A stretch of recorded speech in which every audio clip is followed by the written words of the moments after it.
Santa Fe cambia. Cada vez más personas eligen alquilar. Pero, ¿la ciudad está preparada? Los precios suben, las leyes cambian, las costumbres también. Los jóvenes ya no sueñan con comprar, sueñan con habitar. Hoy, con Lucas Simoniello, hablamos de un tema que atraviesa a todos: los alquileres en Santa Fe.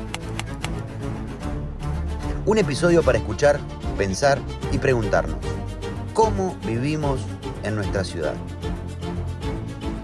Punto Urbano, el podcast de Encuentro. Bueno, Lucas, Santa Fe, por sobrados ejemplos, de a poco se va convirtiendo en una gran ciudad. Se ven cada vez más edificios. El hecho de que haya cada vez más edificios en la ciudad, ¿significa que la gente vive más en edificios, que la gente está eligiendo el edificio por la casa? A ver, la gente en algún lugar duerme, Pato. Vamos a arrancar por lo más básico y elemental, que es: en algún lugar habitamos, en algún lugar dormimos. Y la ciudad se ha transformado. Hoy Santa Fe es una ciudad intermedia en el país, pero una ciudad que se ha verticalizado bastante en el centro. Pero también tenemos un montón de conocidos y amigos que hoy no viven en la ciudad, que vivieron históricamente en la ciudad y hoy viven en otras localidades del área metropolitana. Vos no vivís en Santa Fe. No vivo en Santa Fe. ¿Dónde vivís? En Rincón. Bueno, y hay otros que viven en Sauce Viejo, en Montevera, pero vos sos nacido y criado, como así se dice, en Santa Fe. Sí, y me encantaría vivir en Santa Fe. Bueno, ¿y por qué no vivís en Santa Fe? Porque es mucho más accesible, si se quiere, vivir en Rincón. Me gusta vivir en Rincón también, pero conlleva otras complicaciones de distancia, de trasladarse. Tiene sus beneficios como también tiene sus desventajas.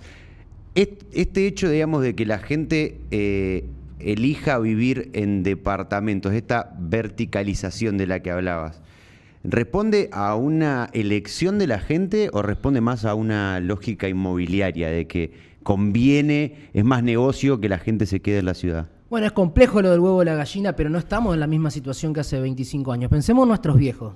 A mi viejo Sarmiento y Martín Zapata. Sargento Cabral. Sargento Cabral, una esquina. La mitad se la regala a mi abuelo, a mi papá, y la mitad se la regala a mi tío.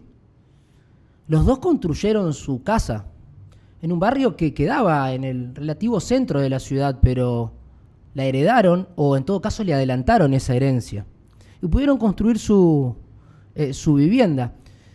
Y la pudieron construir porque también había dos personas que trabajaban: mi viejo y mi vieja. Y pensemos en quién alquila. Bueno, quien alquilaba por entonces era como se hace normalmente para calcular el monto del alquiler. Tema muy debatido, si estás pagando el 50%, el 30%. Bueno, ¿de qué y en relación a qué? No es lo mismo el 50% de dos típicos salarios de empleados de comercio que el 50% de un solo salario. Entonces, hay un poco una discusión entre el huevo y la gallina. Nosotros lo venimos relevando desde Data Encuentro en relación a qué dice el censo, qué dicen los datos. Y la realidad es que no solo hay más edificios. Había en el 2001 alrededor de 5.000 unidades de departamentos. Hoy hay casi 20.000 al censo del 2022. Y hay más personas que viven solas. Más personas que tienen que bancar con un solo ingreso el monto del alquiler. Pero claro, vos me decís, para eso también hay más departamentos de un dormitorio. Sí, claro, hay departamentos tal vez cada vez más chicos que responden un poco a esta lógica de la cantidad de jóvenes, pensemos en nuestra edad, que hoy están viviendo solos, y para pagar ese alquiler, hoy ya no lo dividen por dos salarios de empleados de comercio, hoy lo dividen por el único ingreso. Y ahí sí tienen relación de dependencia y seguramente son monotributistas, así que claro que la situación ha cambiado. Si es el huevo o la gallina, creo que ha habido de las dos partes, pero seguramente hay una pregunta que nos tenemos que hacer: es ¿dónde estarían viviendo todas esas familias si el mercado inmobiliario, aún con todo lo que se dice, no hubiese construido esos departamentos? Hablaste de alquileres recién y del huevo o la gallina, y me gustaría meternos un poco ahí. A la hora de hablar de alquileres, para mí también se plantea como otro cambio de paradigma. Digo, ¿la gente alquila más? ¿Es real que la gente alquila más hoy en día? Bueno, ¿vos sabés cuántos hogares están en alquiler en Santa Fe? No tengo ni idea. Bueno, un buen punto como para arrancar. Hoy el 24% de los hogares que hay en Santa Fe están en situación de alquiler. Es decir, 2,5 cada 10, 2,5 cada 10 están en alquiler. Responde a una alza a nivel nacional. En Buenos Aires es un poco más elevado, lógico, pero Santa Fe tiene sus características. Santa Fe tiene la Universidad Nacional del Litoral, claro, tiene la Católica, pero también tiene la UTN. Es el punto central del área metropolitana, es el faro científico tecnológico de este sector de la provincia y seguramente del centro norte nacional también. En definitiva, casi el 24% de los hogares de la ciudad de Santa Fe están en situación de alquiler. En el 2001 no llegaba al 12%. Digo, hace escaso 20 años no llegaba al 12%. ¿Y hoy es del? Hoy es del 24% en la ciudad de Santa Fe. Y bueno, la ciudad de Santa Fe en el 2001 tenía unas 115.000 viviendas, 120.000 hogares. Hoy tiene unos 167.000, 68.000 hogares y viviendas, pero también tiene más inquilinos. En definitiva, hay un proceso de inquilinización, hay un proceso donde hay cada vez más inmuebles que están habitados por familias que pagan todos los meses para alquilar. Eso no está mal. Digo, muchas veces se dice y se denota el alquiler. Argentina tiene una tradición de muchos propietarios que viene y se remonta un poco con la ley de propiedad horizontal. Recordemos que se vio de una forma muy anárquica y desorganizada, sobre todo en los conventillos y en determinados lugares de Buenos Aires, de las grandes ciudades. Con la ley de propiedad horizontal, esos espacios se empiezan a subdividir y cada uno puede tener su propiedad. Pero hoy volvemos a vivir un proceso de inquilinización, es decir, que más familias tienen que pagar mes a mes para poder habitar. El punto es en qué condiciones la pagan. Porque si yo te digo que por el resto de tu vida vos vas a tener un salario estable y vas a destinar un 20, 25% al pago de tu alquiler de modo permanente, como sucede en algunos lugares de Europa, vos seguramente lo elegís.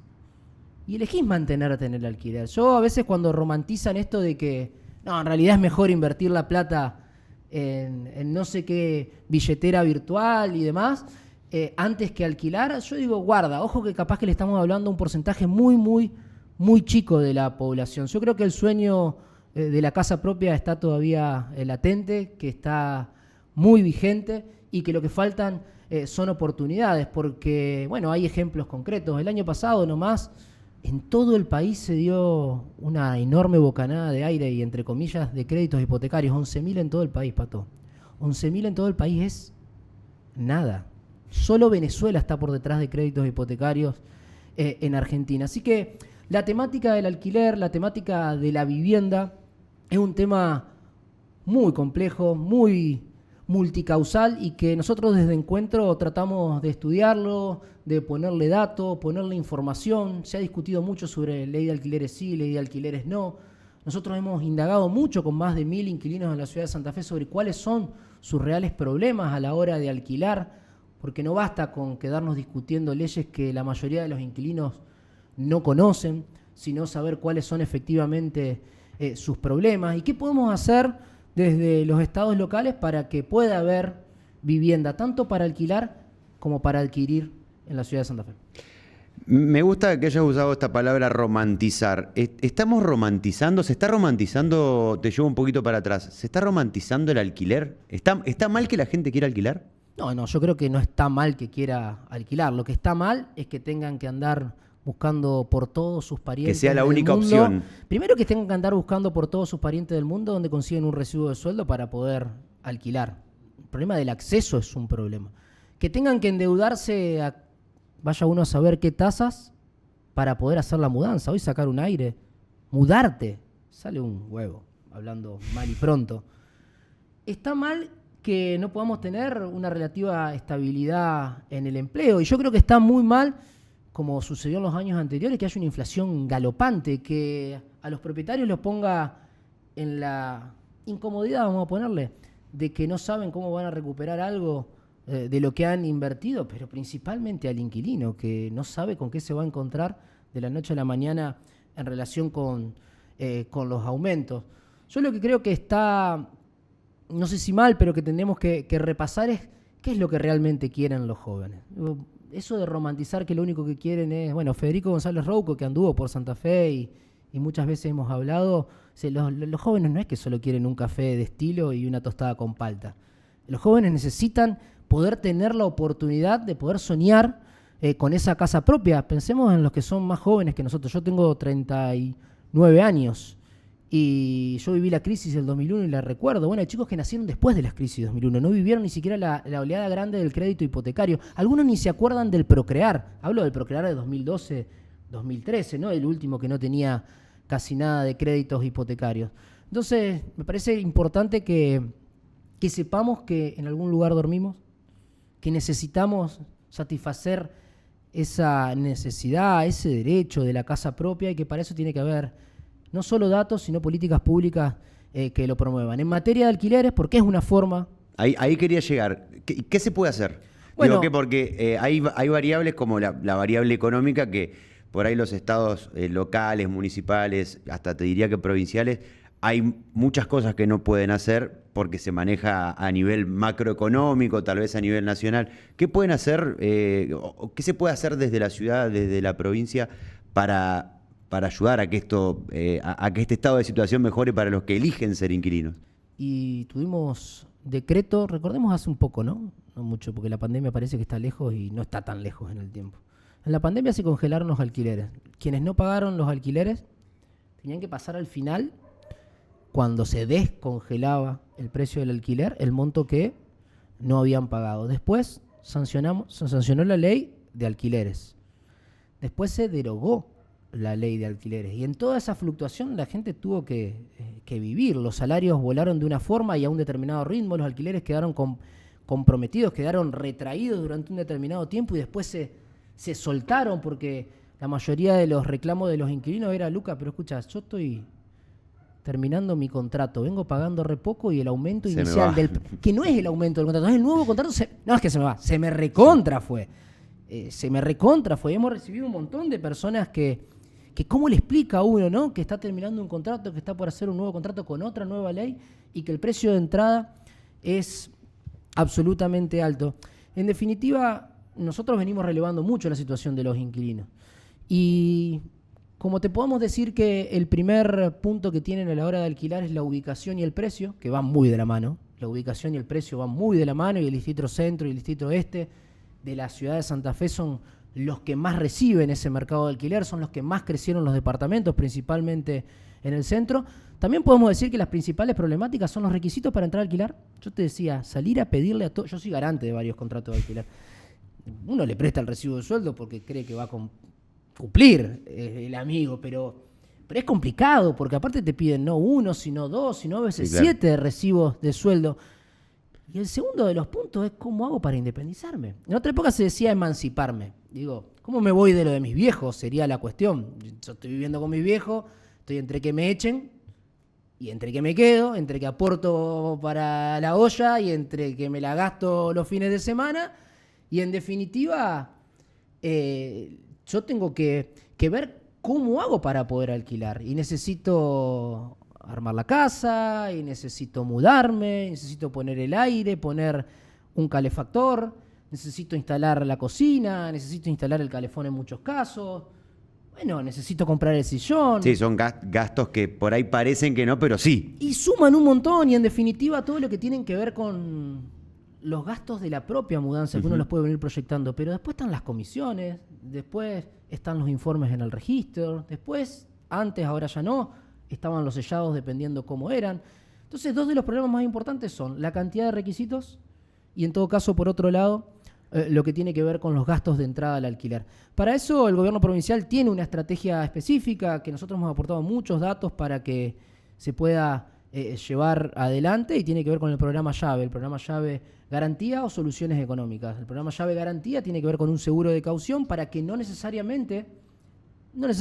para que no te pidan directamente los famosos recibos de sueldo y que vos puedas tener un instrumento que te cubra en caso de, comillas, muchas comillas, arriba del 95% de los inquilinos cumplen.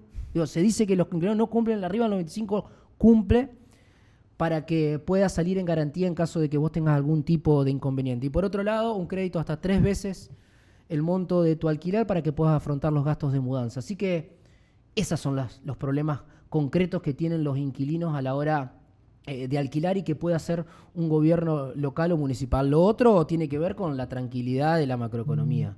Te voy a sacar un poco de ahí y de la mirada de los inquilinos y te voy a llevar a la mirada por ahí de un ejecutivo o de alguien que tiene la capacidad de empezar a decidir o planificar la ciudad. ¿Qué se puede hacer para planificar que Santa Fe, que está creciendo mucho, como lo decíamos al principio, crezca de una mejor manera, de una manera más ordenada y que no solamente crezcan edificios, como decías recién, en el centro, en el este, y que la mayoría de la gente o tenga que vivir en un monoambiente o tenga que irse a vivir a las ciudades aledañas? Yo creo que a cada uno lo suyo. Los gobiernos locales no pueden dar un crédito hipotecario. Es imposible. Y después estaría bueno que podamos ver cómo podemos acceder a la vivienda. Pero dar un crédito hipotecario a un gobierno local es imposible, inviable. Pero puede tener procedimientos de permisos de obra rápido. Puede tener estos estudios referidos a cómo están las infraestructuras de servicio a disposición de los desarrolladores. Puede tener áreas que se fomenten para la construcción de vivienda para estudiantes. Puede tener áreas que fomenten no solo la construcción de viviendas para estudiantes, sino amigables con el ambiente. Puede dar beneficios tributarios en esa materia. Nosotros tenemos un plan de vivienda accesible para poder implementarlo en la ciudad de Santa Fe, en terrenos, por ejemplo, como son los de la zona de la Belgrano, porque nosotros creemos que cada uno tiene que hacer lo suyo, y como el Estado local no puede seguramente brindar un crédito hipotecario, puede generar condiciones para que los trámites sean rápidos, para que tengamos finales de obra. Vos me decías, o me estará escuchando alguno y dice, ¿y qué corno tiene que ver el final de obra con la vivienda? Con la vivienda o con el alquiler. Bueno, tiene que ver. Si yo no tengo final de obra, no puedo tener un crédito hipotecario. Digo, no me puede hipotecar ese inmueble que tiene el cartel de venta y que lo veo y que voy al banco y quiero el crédito en UVA y que la tasa ahora que se está subiendo, pero la quiero agarrar antes de que siga subiendo. Y si no tiene final de obra, ese inmueble no puede estar en el mercado inmobiliario. Entonces, son muchas cosas. Digo, lo de la vivienda no es solamente, me parece, el pararnos todos de un lado, de la libertad absoluta, o pararnos todos del otro, donde parece que no existen propietarios que tengan derecho a una renta. Por eso a mí me gusta hablar de que el alquiler tiene que ser posible, y para eso hay mucho para trabajar. Bueno, volviendo al tema de la casa propia, me pasa que yo me fui a Rincón y tengo amigos, por ejemplo, que eligen resignar la posibilidad de tener su casa propia a costa de comodidad, digamos. No, te dicen, yo prefiero no tener mi casa, prefiero vivir cerca de mi trabajo, prefiero moverme en bicicleta todos los días, y la plata que vos destinás a una hipoteca, yo la destino a comprar dólares, a invertirla. ¿Ahí hay una romantización de la casa propia o una realidad de cambio de paradigma? Bueno, para algunos es una elección el poder hacerlo, pero no para todos. Partamos de la base que no todos los sectores sociales tienen la misma posibilidad, pero pensemos en cómo hoy uno accede a la casa propia. ¿Cómo vos accederías a la casa propia? Vos tuviste un crédito. La mayoría de los que acceden a la casa propia, por lo menos en Argentina, lo hace a través de un crédito, incluso crédito. Perdón, y muchas eso veces no es así, doctor. Y muchas veces, en mi caso también, el famoso Credipapi, que ayuda, ¿no? Bueno, ahí vamos viene mejorando. El crédito del banco y el Credipapi que empuja, porque ahí vamos mejorando. muchas veces no alcanza. Digo, ahorros. ¿Quién puede en Argentina construir con ahorros? Muy poco, pero hay. Pero esa persona es la que tal vez piensa en invertir en dólar, en esto y lo otro. Y la verdad es que la cuestión de la casa no es un problema grande en su vida. Después estuvimos lo que el viejo o la vieja te va tirando, ese banco de papá y mamá, que termina siendo el gran empujón, ya no para mudarte y comprarte el juego de cubierto o el juego de vasos, sino para realmente darte un empujón fuerte y poder comprar un terreno. En la década del 2010 fue comprar un terreno y poder construir con el Procrear. Después está la herencia. Y ahí hay dos variables que no hay que dejar de ver. Las familias viven más tiempo, viven con menos recursos, por lo tanto el banco de papá y mamá está más flaco, y si se hereda más lejos. Entonces la expectativa que uno tenía, yo dije, mi viejo a los 20 años le regalaron esa pequeña casita en barrio Sargento Cabral, que también tenía menos servicio. Yo vi pasar la cloaca y el gas por la puerta de mi casa. Y no soy tan grande, tengo 39 años. Pero en Sarmiento el 5200, no en el kilómetro 20 o 18 de la ruta 1 o en Sauce Viejo. Digo, estaban dentro de la ciudad. Entonces, ahorro, banco de papá y mamá, herencia, y ahí viene el rol del Estado con el crédito o con la construcción de viviendas que nunca llega a satisfacer la demanda. Porque aparte muchas de las viviendas que construye el Estado son para gente que después termina pagando realmente muy poco. Y la gente que la debería poder pagar no la quiere. Y la gente que debería acceder al crédito hipotecario no puede porque es monotributista, no puede porque tiene un recibo de sueldo que no está en las condiciones de acceder a. Entonces, digo, es más complejo. Bueno, por eso creo que los extremos son negativos. Que hoy haya un crédito después de 15 años, 13 años, que sean 2, 3 mil pesos del Procrear es un problema. Es un problema porque hay un montón de familias que hoy no pueden acceder, porque otras familias sí pudieron acceder, y yo lo defiendo el Procrear de por entonces. Entonces, la cláusula hogar fue positiva para muchos, pero hubo muy poco stock de crédito. Necesitamos sí o sí del actor y del sector privado. Necesitamos sí o sí de que cada uno de los bancos pueda ofrecer líneas de crédito como hoy algunos lo están haciendo. Necesitamos avanzar en las hipotecas divisibles. Uno preguntará, Luca, y me queda re lejos la hipoteca divisible. Yo qué tengo idea de la hipoteca divisible. Bueno, son mecanismos que tiene el Estado o el mercado para que esa plata que no la tenés por ahorro, que no te la puede prestar tu papá y mamá, pero que vos trabajás y te esforzás mucho para desarrollarte, puedas acceder a una vivienda. O por el famoso crédito hipotecario, está el departamento terminado, tiene el final de obra que hoy comentaba, me dan un crédito, tengo un pedacito de ahorro que siempre se requiere y puedo tener esa vivienda, hoy con principalmente créditos en UVA, o le prestan la plata a una desarrolladora, esa desarrolladora construye con la condición de que después cuando vos quieras poner esa plata en el pozo, que hoy es solo para los ricos o quienes tienen un buen poder adquisitivo, ya le puedan ir vendiendo a los jóvenes que laburan y que pueden ir comprando, entonces dividiendo esa hipoteca de ese inmueble que todavía se está construyendo. Es complejo. Y yo siempre digo lo mismo, y nosotros desde Encuentro asesoramos mucho a personas que quieren alquilar o que quieren avanzar en la construcción de su vivienda, básicamente porque no solo estamos convencidos de que es una de las necesidades y los derechos más importantes, sino porque no lo hacen todos los días.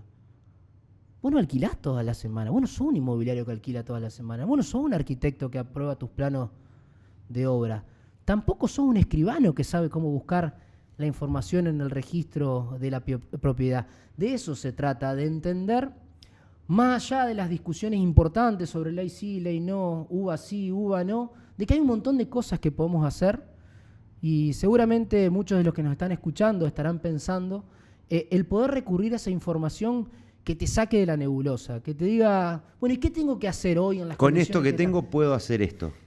¿Saco el crédito hipotecario o no saco el crédito hipotecario? Hace 6 meses Federico González Rocco venía a una actividad en la Cámara de la Construcción y decía,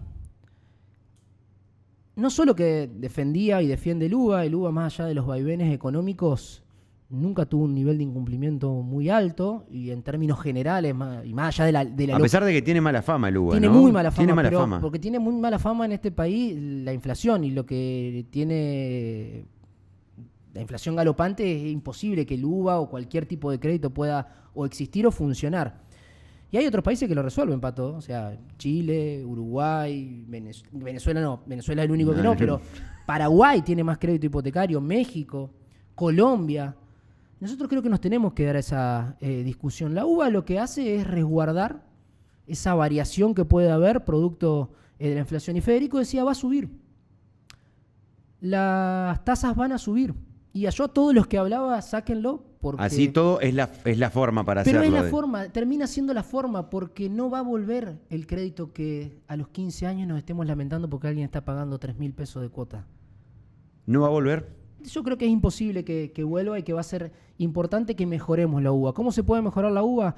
Que haya un fondo, que exista un fondo que se propone crear, que los vaivenes para el privado, para el banco, puedan ser amortiguados, pero principalmente los vaivenes para el propietario puedan ser amortiguados. No son cosas difíciles de emprender, pero son de las cosas importantes por las que nos tenemos que ocupar. Porque como te decía, en algún lugar dormimos.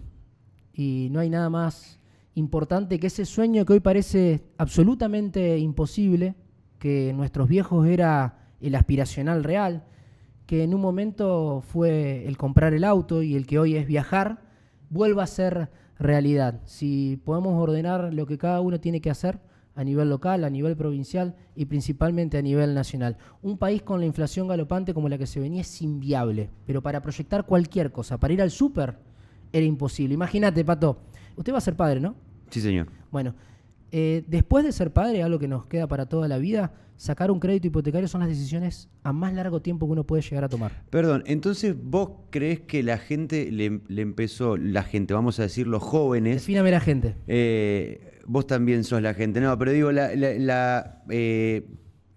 el estudiante que se está recibiendo, que está de novio formando una familia, está más poniendo los ojos en otros lugares que no son la casa propia por una cuestión de accesibilidad a esa casa propia. Pero claramente, que porque por no una puede. que por una Claramente elección. porque no puede. Y sumemos a la patria monotributista, que aún con crédito UBA no se puede ni sentar al mostrador del banco para poder pedir un crédito. ¿Qué tiene que hacer el monotributista O sea, para llegar a la casa propia? ¿No? Y Porque bueno, es una- vos fijate, un monotributista que estuvo 15 años alquilando, contrato de 2 o 3 años, firmó 5 contratos, puede haber firmado 6 contratos, 7 contratos, dependiendo de la ley, siempre cumplió. Porque aparte hay Pero escuchá, millones de pero escuchá, monotributistas en Argentina, siempre cumplió, ¿no? no es que no cumplió, siempre cumplió. Y todavía no se puede sentar, como todo buen cumplidor que es en materia de vivienda, al banco para que ese scoring, esa posibilidad de acreditar que no le incumplió a nadie, le pueda servir para sentarse a un banco. Tal vez que factura bien. Y no solo te agrego que factura bien, tal vez puede destinar más que lo que destinaría una familia ya consolidada, con 2 hijos, para el pago de la vivienda. Bueno, en otros lugares lo que se dispone es que se pueda pagar un monto mayor, al principio, cuando vos tenés más disponibilidad. Hay cosas para hacer. Lo que nosotros tenemos que tener es información de cada una de las ciudades. Para nosotros es muy importante el contar con información de la ciudad de Santa Fe, para los santafesinos y para todos los habitantes del área metropolitana. Alguno va a estar escuchando en el traslado de su casa en Montevera, Sauce Viejo, donde fue a dormir, para la ciudad a la que viene a vivir, a la que vienen sus hijos a la escuela, a la que viene a comprar, a la que viene a atenderse en materia de salud, a la que viene a disfrutar o no de la nocturnidad. Y creo que es importante que tengamos datos para poder generar las mejores políticas que en definitiva terminan siendo en que ese sueño que es imposible empieza a ser realidad. Gracias. Gracias.